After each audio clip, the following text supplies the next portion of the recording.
You know, the thing that gets me, and I think we've talked about this at one point, we were talking about South Park, how you can, and I've always like scratched my head about this.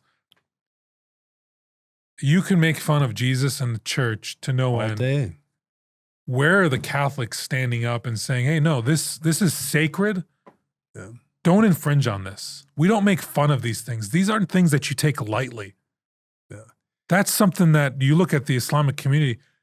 Rare is the critique of Muhammad. Rare is the critique of the Quran, where they don't show up and make it known that these are lines you don't cross. Yeah. And to a certain extent, I mean, I'm very conflicted because I always call to mind like Peter when they were in the garden and Jesus is about to get taken prisoner and he pulls out his sword and he cuts the guard's ear off. Jesus tells him to put it away.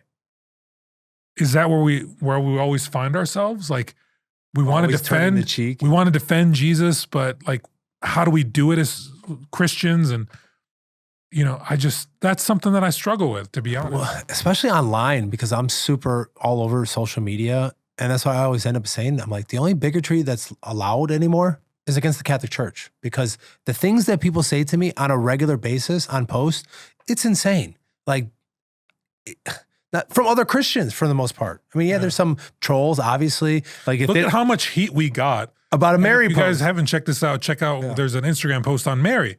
And all we're saying is like, Mary's the mother of God. We don't worship her. And they're like, no, you do. Like, we don't worship her. Yes, you do. Like 1,000, there's 2,500 comments that we're Catholic. We're telling you what the Catholic Church, and I'll share the catechism. Yeah, but that isn't, you're changing the words. Worship and venerate are the same thing. I'm like, no, I like literally took the definitions. Like just Google venerate, what it says. Revere, honor, like Saint Teresa, whatever. Like, and then I put worship, like you missed the whole point of like sacrifice is everything to worship to Catholics. The Mass, that's why we have priests, because they make sacrifice. That's why we have altars, because of sacrifice. Just because your faith doesn't have that, doesn't mean that that's what you're trying to tell me what our faith is. Like, this is what we teach. This is what it is.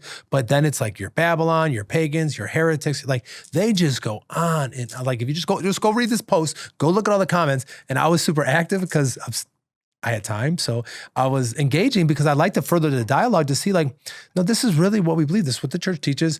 Sorry, like you don't get to tell us what we believe. Like we have a catechism, it's 600 pages of what we believe. So, but the hate and like the things that people say to Catholics online, like I don't see any Catholics going to Protestants saying you're heretics, you left the church and this and that. Like, no, it's just, I'm sure it happens. I can think of a few. I'm sure. To be fair, yeah. Yeah, I'm sure that it does, but like I always like, well, show me, because I'll go tell them like, stop doing that. Like we're Christian brothers and sisters. Like if we don't have Mary as our mother, you know, it's like we're brothers and sisters. It's like, she's our mother. It's like they just don't. But what really gets me the most is then soon as anybody calls her just a vessel, now my thing is like, that's just sexist. Would you say that to your mom? Is your mom just a vessel? Yeah. Like, what about the fourth commandment? Just in general, how could you talk about the mother of God like that? It's so disrespectful. And I mean, 100 of those, at least on that post, 100 vessel comments. I'm like, that's just gross. That's sexist. Number one, that's sexist. Even if that she didn't have anything to do and she was just a woman who gave birth to a child, you're calling her like, that's gross. And like in this time, it's like, but they're getting that from someone teaching them those things. Like, I think that's what I was like saying, like, do you guys have like a sheet that you guys go on Catholic pages and you guys all just parrot the same things? Cause it's so weird to me. It's like, but Mary brings out a lot of hate from Protestant brothers and sisters. And guess what? I know she could take care of herself, but I tell them, I said, well, haters will be prayed for, but only Hail Marys. That's it. That's the only prayers you're going to get from me. You want to switch gears? Yeah. Jump into another story. That's a good. All right, that was real quick? Yeah. Something, as we talked earlier, like you brought attention that I'm not Catholic, but that's something when I'm like thinking about it, is like I see there's so many like. There's so much division in the world, right? And then in the church, there's division there too. And it's like, I think about that a lot, and it's kind of like, what kind of example are we setting? Like, because the church is meant to be like a shepherd for the world. Yep. So I see that. It's just kind of like, what kind of example like are people who want to just argue? Well, that's another criticism. Yeah. That's one of the biggest, if I were you, I would be saying the same thing. That's why I'm trying to bring a bridge. Like, stop. Like, people are watching. Yeah. Like, stop attacking. Start loving. Like, we agree on most denominations. We agree 90%. 90%, 80% to 90%. Like, we never focus on that. Like, you do with your friends. Like, I have a lot of Protestant friends. We don't sit there and just argue about Mary and about the Pope and tradition. And it's like, but that is a big wound. Here's what I'll say to division within the church, because that's a great point, Dale. And we get this criticism not just from, if you do talk to a Muslim, they'll be quick to point out, look at the division that exists among you, look at all the different denominations, look at the different translations of the Bible. And it's not just Muslims. You get that from almost anyone who's outside of the church looking in. You can get it from people within the church criticizing the church. And so what I will say to that is the church in itself is holy because it's been formed by God. And if you look at the earliest disciples of Jesus, they themselves bickered amongst themselves. How many times do we read in the scriptures that they were following after Jesus and they were bickering? And sometimes he would turn around and correct them. And so it's important to acknowledge that God gives us, he reveals himself to us. He gives us a set of ideals to pursue. And in the pursuit of those ideals, we're going to be joined by more and more people. It's up to us to do our best to keep our eyes focused on God and to help others along in the process. I don't want to go to heaven empty. God, hopefully I do get to heaven. I don't want to go to heaven empty-handed. I want to go with as many people as I can. And in that process, there's going to be conflict. There's going to be dispute, and it's normal for that to happen. And it breaks Jesus' heart. It does break Jesus' heart. His last prayer, his longest prayer when he's in the garden is that he prays that we'd be one. Yeah. That's the big thing. And there's denominational. He doesn't just pray that we be one. Yes. He actually commissions the apostles and Peter in particular that when his faith is strengthened to turn and strengthen the faith of his brothers. Yeah. Right? And so Jesus knew that there was going to be divisions amongst us. And it started early on. And he gave a certain set of people, in this case, a certain set of men, a spiritual gift to be able to hold it together. And we've held it together this long, but it's never going to be perfect.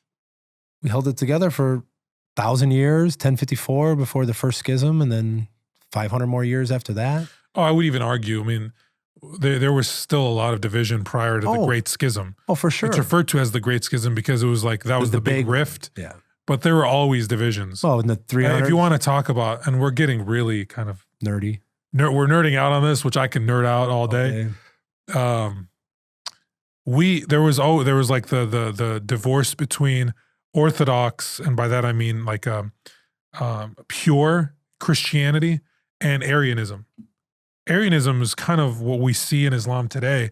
We never really had an answer for Arians. Like Jesus was just a man.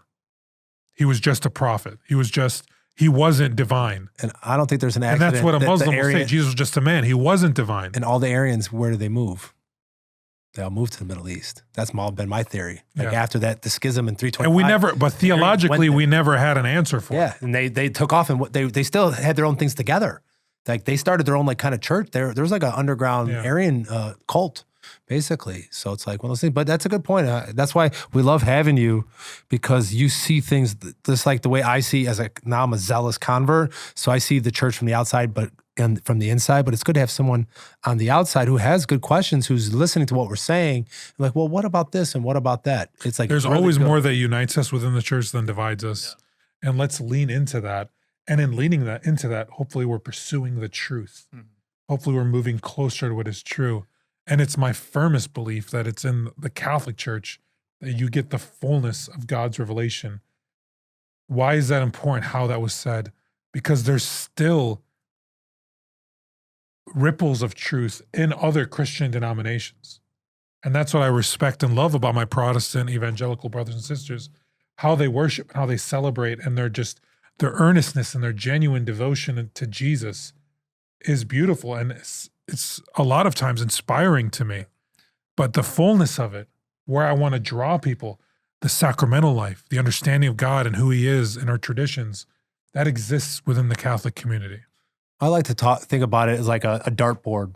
So if there's a dartboard, you know, different denominations from the outside, and the Catholic Church would be the bullseye in the middle. It's like, yes, they're all on the same board, but as you get towards the middle, the fullness is there. And as you go to the outside, would be like our Anglican, you know, Orthodox would be right there. Then it would be like Anglican. Then it would be like High Lutherans, and then it just keeps getting where they kind of let different things go, but we're still on the same board. We're all still Christians. But that's the charge that Catholics, you're not even Christian. It's like, oh, okay, well, now you're just silly.